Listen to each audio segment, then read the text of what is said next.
All right, bear with me. I'm in a hotel room. Hub-centric stuff. All right. These just happen to be hub-centric wheel spacers. That's all I had with me. How do I explain this as easily as possible? All right. Let's call this your vehicle. This is your vehicle hub, right? Your outer diameter from the outside edge of this to the outside edge of this, let's call that 80 millimeters. We'll say that's 80 millimeters.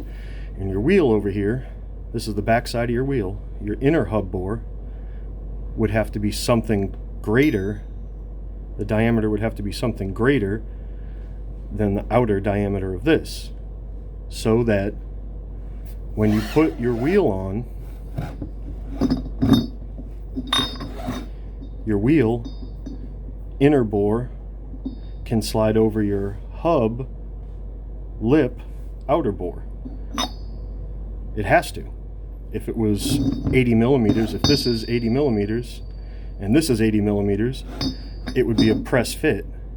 Or, you know, if this was 80 millimeters, this was 79.9, it would be, you know, technically an interference fit, and it would have to be pressed on.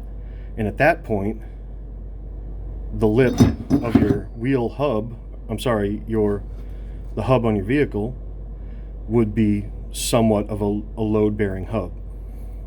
The reason it's not is because of the clearance.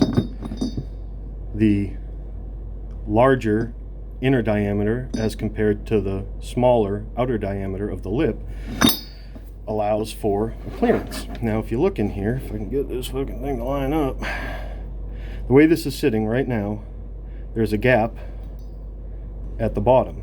You can see it right down there.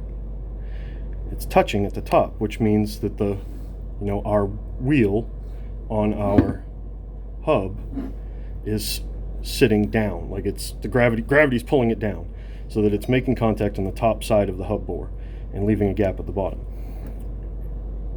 That means that this wheel is offset. It's not centered with this hub. So if this thing were to roll down the road, it would oscillate. Well, you know what I mean? Because it's off-centered. The only thing that centers this wheel on this hub are your conical lug nuts that sit in a conical seat down there. Those are what center it on the wheel, create an even gap all the way around. Granted, it's very minimal, but it's still a gap. It has to have a gap so that the wheel can come off. There is no load bearing on the lip. None.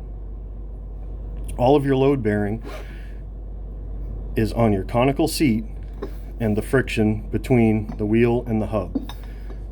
There has to be a gap on that lip. Now, that lip could be there or not. It makes no difference, because when it's centered and there is a perfect gap all the way, I can't get it with my hands. I could go tighten these lug nuts down and show you, but you can see the gap. So when it's centered and the gap is perfect all the way around, it makes no fucking difference if that lip is there or not. It's not touching it. Hope that makes sense.